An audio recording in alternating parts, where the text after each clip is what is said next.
Hi, my name is Tom Ryan. I work at the Appell Center for the Performing Arts, and today we're going to show you a few things you could do at home while we're all bottled up inside these days. You know, because we're called the Appell Center for the Performing Arts, that does not preclude the visual arts from what we do. In fact, if you haven't been to our building, I suggest you do that. Just walk around the Appell Center. The architectural detail is an art museum in and of itself. And what I do at the Appell Center, I do a lot of designing for the educational team, set design, lighting design, and I teach that as well. But what I do is very visual art in form. So today I want to just talk about positive versus negative space and show you an activity that you could do. You could do this with a child, you could do it if you're an adult, you could do it if you're a professional designer. It's simply an exercise that is accessible to anyone that's extremely valuable. So what do we mean when we talk about positive versus negative space? Well, if you look outside, I'm looking out my windows right now, the positive space of the window is, of course, what we call the grill, the mullion and the mutton. That's the positive space. The negative space is where there is nothing. In any drawing, it's the same thing. There's positive space and there's negative space. So, in order to do this activity, let me show what you need first. You're going to need just a couple pieces of white paper. You will also need a piece of poster board and either scissors or a knife to cut it with. I'm going to use a knife, so I have a self-healing board to cut on. And lastly, you are going to need a bunch of scrap pieces of construction paper in one dominant color, as well as a glue stick. And I actually find I like to use up old pieces of construction paper. Look at that beauty right there. That's maybe faded on one side or corners or even a little wrinkled. Tissue paper will work as well. So let's get on with the project. The project is going to start with simply drawing a form. I am going to choose a tree because a tree has a lot of organic positive and negative space. Keep in mind, you don't have to draw the whole tree, nor does the tree have to fit into the frame of your picture. It's often more delightful for the viewer if you break that picture plane and maybe have part of your tree coming out. That's up to you. I'll let you explore that. But let me quickly sketch out something. Oh, before we do that, I want to cut this paper down to size. I almost forgot. We're going to cut this paper down to size so that it is 1 inch smaller than the poster board. So I would measure the poster board here, and I'll cut this an inch smaller.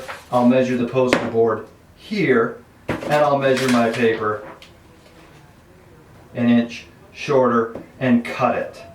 I recommend you don't get any larger in scale than 8.5 by 11 with your final piece of paper. Keep in mind, the paper is for our art, the poster board is for our mount at the end. So let me do that real quick.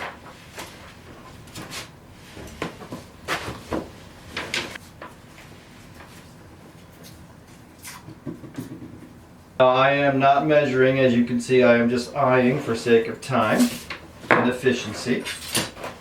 But there you can see my finished work of art. I will be able to set nicely on top of the poster board on which I mount it. Great, well, let's move on. So after you've got that cut down to size, the first thing you're going to do is sketch out or draw directly with ink. If you want to practice first and sketch and get it perfect and erase your lines and then ink it, that's fine. But I'm going to sketch out a tree.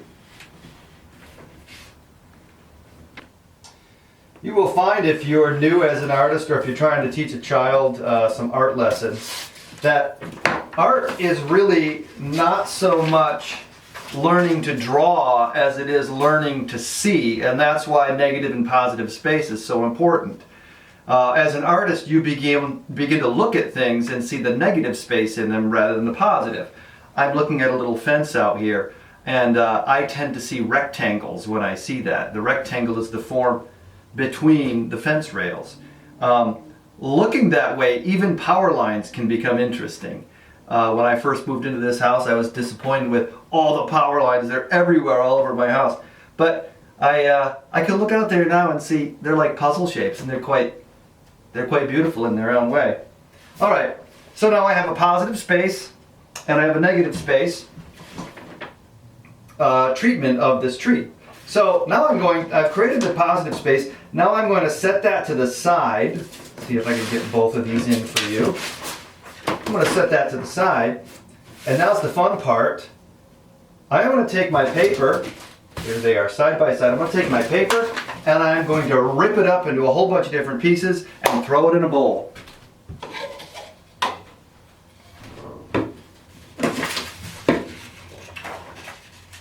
I really like to use a variegation of paper on this part, meaning if the paper is variegated in itself, that means there's different colors populated within the surface. That's great. Or I can change between a few colors. Now, the more dramatically different your torn pieces are, how should we say it? The more expression your final artwork will give. I like to tell my students that when you're drawing something, you're never really trying to draw the thing, because we can't draw the thing. The thing is its own form. We're not drawing the thing, we're drawing the feeling of the thing. All right. As you can see here, I have a nice bowl of variegated construction paper. Now, with these two pieces of paper side by side, my positive space form and my negative space form, I am not going to cheat and trace this one over. I'm not even going to look and try to trace it over.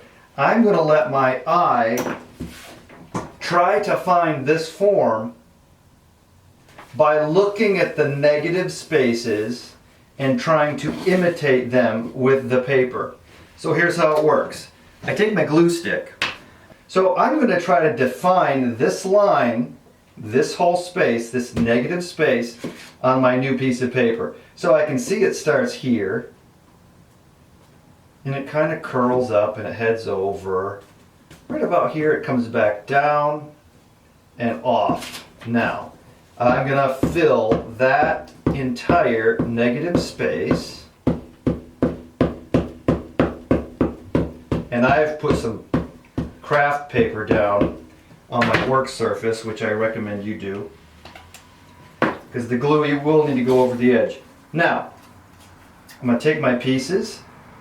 Sometimes it's fun to do this project and get very specific about like a color fade. You could go from your darker blue to your lighter blue, or you could make a sunset, go from orange to blue.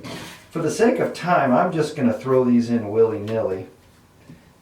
Now, I have to sometimes discover that a torn edge might follow my negative space, or it might not. So I might not choose that edge. I might choose instead this edge. So here we go. I'm going to fill in all the spaces.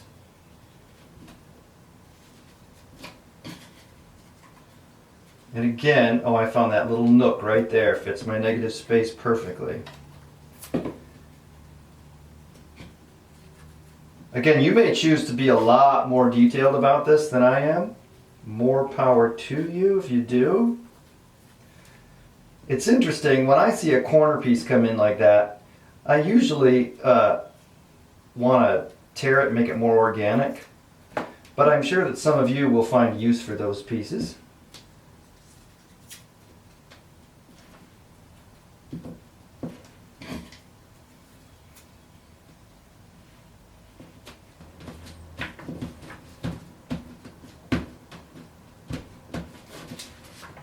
So I've just finished the first negative space of my tree.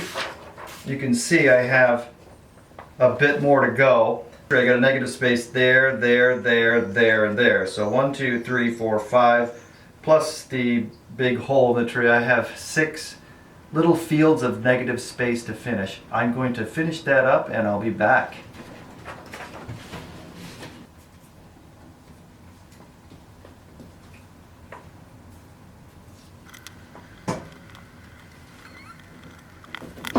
Okay, great. Great, so now we have our negative space tree. We're going to flip that over and trim off the edges.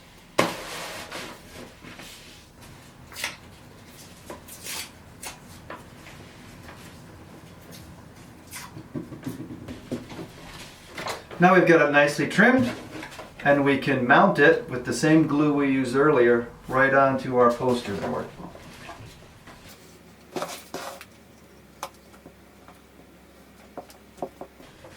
Well, that's the end of our positive negative space project. I hope that you enjoyed it, have a chance to share it with a family member.